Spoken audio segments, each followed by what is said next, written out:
باپ اور بیٹے اور روح القدس کے نام میں آمین۔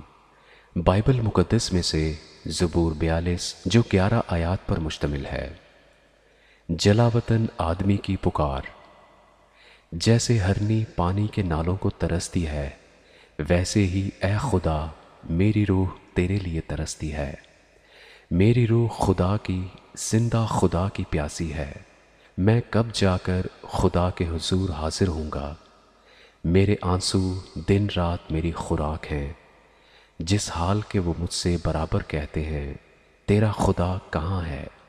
ان باتوں کو یاد کر کے میرا دل بھر آتا ہے کہ میں کس طرح بھیڑ یعنی عید منانے والی جماعت کے ہمراہ خوشی اور حمد کرتا ہوا ان کو خدا کے گھر میں لے جاتا تھا۔ اے میری جان، تو کیوں گری جاتی ہے؟ تو اندر ہی اندر کیوں بے چین ہے؟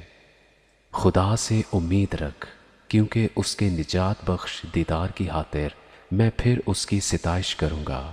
اے میرے خدا، میری جان میرے اندر گری جاتی ہے، اس لیے میں تجھے یردن کی سرزمین سے اور ہرمون اور کوہ مصغار سے یاد کرتا ہوں۔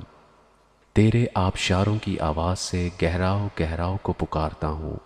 تیری سب موجیں اور لہریں مجھ پر سے گزر گئیں، تو بھی دن کو خداوند اپنی شفقت دکھائے گا اور رات کو میں اس کا گیت گاؤں گا، بلکہ اپنی حیات کے خدا سے دعا کروں گا۔ میں خدا سے جو میری چٹان ہے کہوں گا، تو مجھے کیوں بھول گیا؟ میں دشمن کے ظلم کے سبب سے کیوں ماتم کرتا پھرتا ہوں؟ میرے مخالفوں کی ملامت گویا میری ہڈیوں میں تلوار ہے، کیونکہ وہ مجھ سے برابر کہتے ہیں تیرا خدا کہاں ہے؟ اے میری جان، تو کیوں گری جاتی ہے؟ تو اندر ہی اندر کیوں بے چین ہے؟ خدا سے امید رکھ، کیونکہ وہ میرے چہرے کی رونق اور میرا خدا ہے۔ میں پھر اس کی ستائش کروں گا۔ آمین۔